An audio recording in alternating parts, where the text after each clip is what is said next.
Bihar SSC की तरफ से 10+2 का पोस्ट आप लोग के लिए निकाला जाएगा, यानी 10+2 पे वैकेंसी आने वाली है, जो कि न्यू वैकेंसी, बम्पर वैकेंसी होगी। वैकेंसी आना एक बड़ी खुशखबरी तो हो सकती है, लेकिन मेहनत करना थोड़ा सा दिक्कत हो जाता है कि इसके लिए मेहनत क्या क्या करना पड़ेगा, तो वो सब चीज आपको हम बताते रहते हैं। बिहार एसएससी का फॉर्म है, राजस्व कर्मचारी पोस्ट है, सब चीज बेहतरीन है, बस थोड़ा सा मेहनत अगर आप लोग कर लेते हैं, जो अभी हम बताते हैं वो अच्छे से आप समझ लेते हैं, इसका तैयारी अभी से शुरू कर देते हैं, तो एक पोस्ट तो आपका इसमें जरूर आपको मिल जाएगा। पहले बेसिक चीज समझते हैं,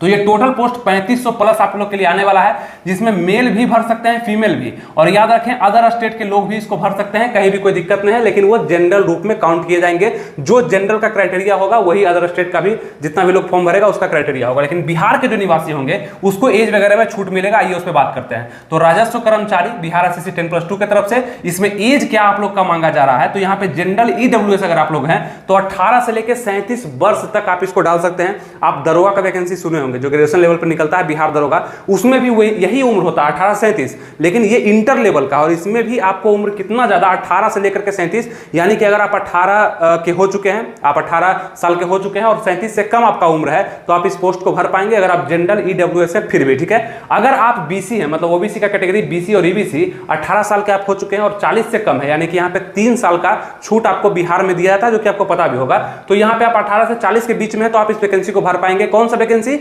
कर्मचारी चयन आयोग की तरफ से राजस्व कर्मचारी का जो वैकेंसी होगा उसको आप आराम से भर सकते हैं, ठीक है। और बाकी जो बोले ना, पंचायत समिति हो गया, चाहे सहायक अभियंता हो गया, सबका सिलेबस वगैरह यही होगा, एज वगैरह यही होगा, लेकिन हम खास रूप से इसके बारे में बात करते हैं क्योंकि बहुत सारे युवा का ना ये इंटरेस्टेड होता है, बहुत इसमें इंटरेस्ट होता है कि इंटर स्तरीय, आपको याद होगा 2022 में फॉर्म निकला था आपका ये सचिवालय सहायक का, उसमें ग्रेजुएशन लेवल पर था, तो उसमें ही बहुत सारा फॉर्म गिरा, बहुत सारे लोग का सिलेक्शन हो रहा है, अच्छे से पढ़े थे और कट ऑफ भी अच्छा गया। लेकिन ये इंटर स्तरीय, तो यहाँ फॉर्म बहुत ज्यादा गिरेगा, कंपटीशन थोड़ा सा ज्यादा होगा, लेकिन सिलेक्शन उसी का होगा जो सिलेबस को समझेगा और पढ़ेगा बेहतरीन तरीके से, जैसे हम बताएंगे वैसे करिएगा, आराम से आपका सिलेक्शन होगा, कहीं भी दिक्कत नहीं होगा। तो जनरल ईडब्ल्यूएस का 18 से 37, बीसी बीसी का 18 से 40, और अगर आप SC ST हैं तो आप 18 से लेकर के 42, यानी कि 5 साल का छूट आपको दिया जाएगा, आप भर सकते हैं। अगर हम बात करेंगे एज काउंट इसमें कब से लिया जाएगा, तो लगभग अगर वैकेंसी 2-3 महीना में देखा जा रहा है, तो यहाँ पे 1/8 यानी 1 अगस्त 2023 से आपका एज काउंट मांगा जा सकता है, इसको ध्यान रखिएगा। 1 अगस्त 2023 से आपका एज काउंट मांगा जा सकता है,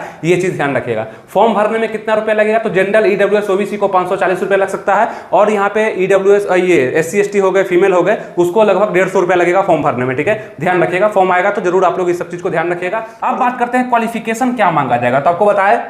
कि आप 12th में फर्स्ट डिवीजन है, सेकंड डिवीजन है, थर्ड डिवीजन है, आप इस वैकेंसी को भर पाएंगे, कहीं भी कोई दिक्कत नहीं होगा। आपके डिवीजन पर इस पर सिलेक्शन नहीं है, बस कट ऑफ पे सिलेक्शन होगा। आप जितना अच्छा स्कोर इसके सिलेबस के अनुसार कर देंगे पीटी मेंस में, मतलब मेन रूप से मेंस में, तो आपका सिलेक्शन फिक्स हो जाएगा, ठीक है। आइए देखते हैं उसके बाद सिलेक्शन प्रोसेस में अगर हम बात करें, 12th पास आप कर लेंगे, भर देंगे फॉर्म, ठीक है, कोई भी दिक्कत नहीं है। 10th पास वाले नहीं भर पाएंगे। सिलेक्शन प्रोसेस क्या होगा, तो इसमें पीटी और मेन का आपका एग्जाम लिया जाएगा, यही दोनों आपका गेम चेंजर होगा, यही 2 परीक्षा आपका बहुत बड़ा जिंदगी बना देगा, और यही 2 परीक्षा में अगर आप अच्छा सा स्कोर नहीं कर पाएंगे तो आपका अच्छा खासा जिंदगी को खराब भी कर सकता है, यानी आपको जॉब नहीं लगेगा, सरकारी जॉब नहीं लगेगा। तो एक सरकारी जॉब अगर आप पाना चाहते हैं तो ये सभी चीज को आसान से समझिए और इस पर शुरू कर दीजिए, ठीक है। क्या होता है ना कि वैकेंसी तो बहुत सारा निकल रहा है, बिहार में ही या अदर स्टेट में ही या ऑल ओवर इंडिया में ही बहुत सारा वैकेंसी निकल रहा है, लेकिन दिक्कत क्या है ना कि वैकेंसी आता है, आपको